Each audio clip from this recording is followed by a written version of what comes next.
Hello everyone. Now let us start with question number 4 of capital budgeting chapter from tenure.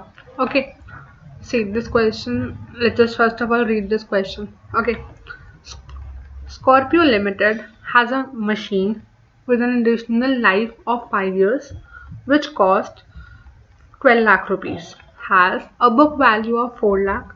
A new machine costing 20 lakh is available. Though its capacity is the same as that of old machine, it will mean a saving in variable cost to the extent of 8 lakh rupees per annum. The life of machine will be 5 years, at the end of which it will be having a scrap value of 2 lakh rupees. The rate of income tax is 40% as a policy, and as a policy firm does not make an investment if the yield is less than 12% per annum, it will be used to calculate the present value. The old machine, if sold today, will realize 1 lakh rupees. It will have no salvage value if sold at the end of 5 years. Advise Scorpio whether or not the old machine should be replaced. Capital gain on the sale of old machine is also subject to the same rate of tax added at 40%. अब ये जो question है थोड़ा different है from the 3 questions that we have already covered. Okay, कैसे different है वो देखते हैं. पहली बात, इसमें उसने बात करी है रिप्लेसमेंट की. किसकी बात करी है? रिप्लेसमेंट की. Should the old machine be replaced with the new one, ये उसने बात करी है. अब जब ऐसा क्वेश्चन आता है तो हमारा सब कुछ कैसे होता है कैलकुलेशन? सारी कैलकुलेशन होती है इंक्रीमेंटल, मतलब कि न्यू माइनस ओल्ड. ओके, अब उसके बाद इस क्वेश्चन के अंदर हम तीनों निकालेंगे inflows, initial, subsequent, terminal. But कैसे निकालेंगे? हम निकालेंगे टर्मिनल, इंक्रीमेंटल, हम निकालेंगे incremental. Incremental initial cash outflow, incremental subsequent cash inflow, incremental terminal cash inflow. Okay, I hope this is clear. जब भी क्वेश्चन आता है रिप्लेसमेंट का, 3 चीज़ें देखनी होगी आपको. ये बेसिकली हिंट मान लो इसको, या समझो कि हाँ ये क्वेश्चन में होगा ना चाहिए तभी वो क्वेश्चन होगा रिप्लेसमेंट का. क्या होना चाहिए? देखो, पहली बात तो 2 नहीं होनी चाहिए मशीन. जब बात करें रिप्लेसमेंट की, न्यू एंड ओल्ड, पहली कंसिडरेशन. सेकेंड कंसिडरेशन क्या होनी चाहिए? जितनी एडिशनल लाइफ है ओल्ड मशीन की उतनी ही लाइफ होनी चाहिए न्यू मशीन की भी. Has a machine additional life 5 years and, और क्या था यहाँ पे, इसकी कितनी थी लाइफ? हाँ, it will have a replacement after 5 years. ठीक है, दोनों की लाइफ क्या है? सेम है. I hope this is clear. उसके बाद सेविंग्स हो रही है यहाँ पे क्वेश्चन में क्या मेंशन है? It will mean a savings in variable cost, मतलब कि रिप्लेसमेंट करने से सेविंग्स हो रही हैं. ठीक है, ये सब कुछ आपको ध्यान रखना पड़ेगा अगर क्वेश्चन आता है रिप्लेसमेंट का. It's not that difficult. Question solve करना सिंपल है, समझना थोड़ा ट्रिकी होता है. एक बार समझ लिया तब it's easy to solve. Okay, अब देखो कैसे सॉल्व करेंगे. सबसे पहले हम निकालेंगे इंक्रीमेंटल इनिशियल कैश आउटफ्लो. मतलब क्या होता है इंक्रीमेंटल का? सिंपल मीनिंग होता है न्यू माइनस ओल्ड. बस इतना रख लो, क्वेश्चन सॉल्व हो जाएगा आपका दिमाग में. क्या बोला मैंने? Incremental means new minus old. Okay, अब देखो इसमें क्या मेंशन्ड है. उसने कहा था जो नई मशीन की कॉस्ट है वो कितनी है?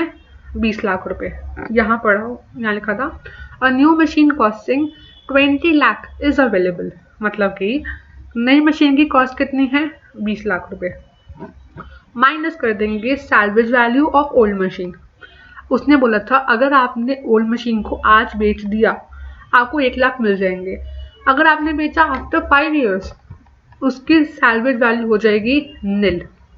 ओके, मतलब कि अगर हम आज बेचते हैं तो कितनी होगी सैल्वेज वैल्यू उसकी ओल्ड मशीन की? 1 लाख रुपीज. माइनस कर देंगे. अब आखिरी लाइन पढ़ो, उसमें लिखा था capital gain on sale of old machine is also subject to same rate of tax that is 40%. इसको समझना ध्यान से. ये अभी रिसेंट तो पेपर हुए हैं बीकॉम ऑनर्स के, उसमें ये वाली एडजस्टमेंट आई थी, तो ध्यान से सुनो इस एडजस्टमेंट को.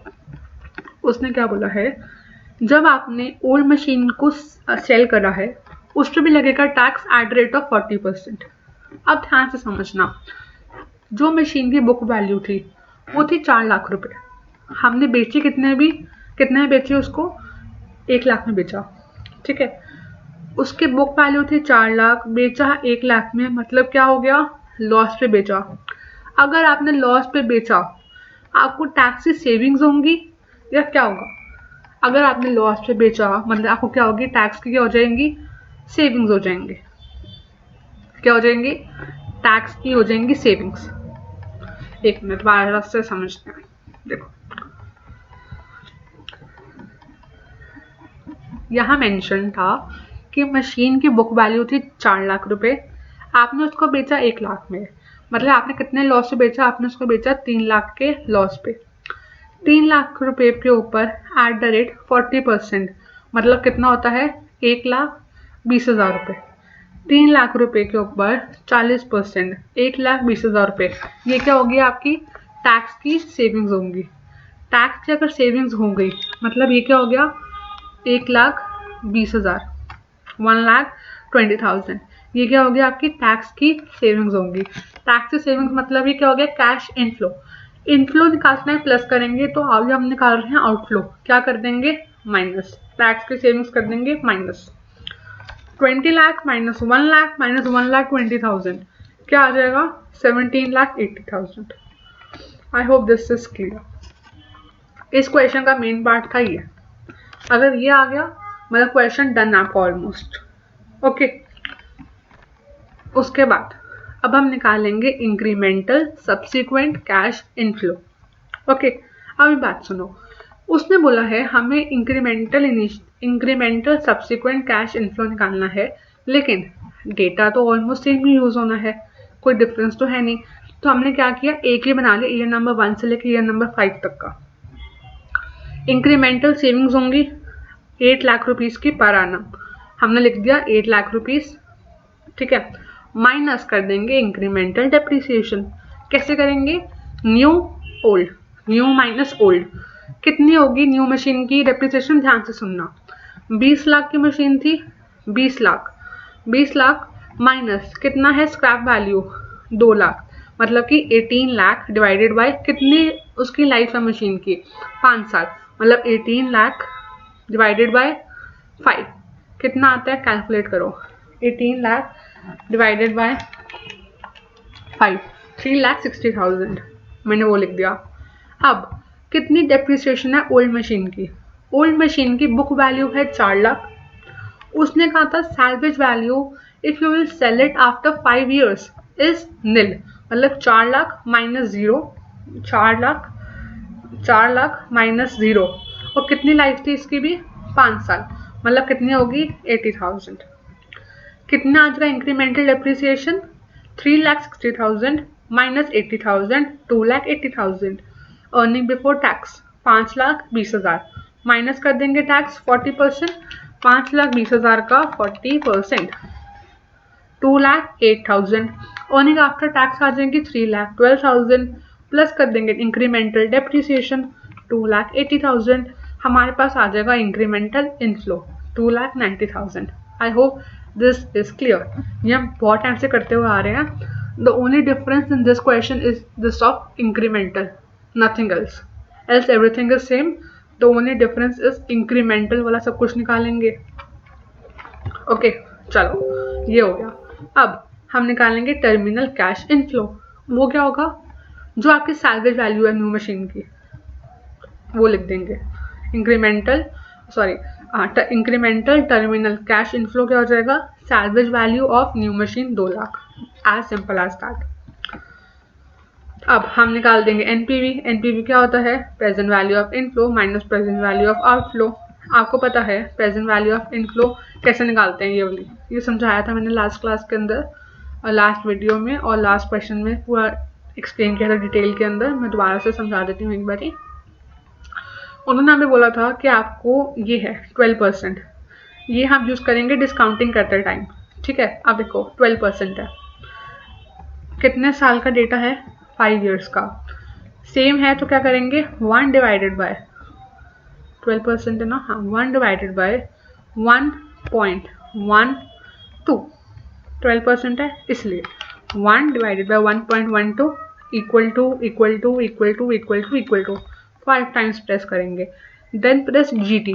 क्या आ गया? 3.605. इंटू कर दोगे 5,92,000 से, आपके पास प्रेजेंट वैल्यू आ जाएगी पूरे 5 साल की. I hope this is clear. अब हम निकालेंगे टर्मिनल की. टर्मिनल तो खाली ईयर नंबर 5 के अंदर होगा, तो क्या होगा? 1 डिवाइड बाई 1.12 इक्वल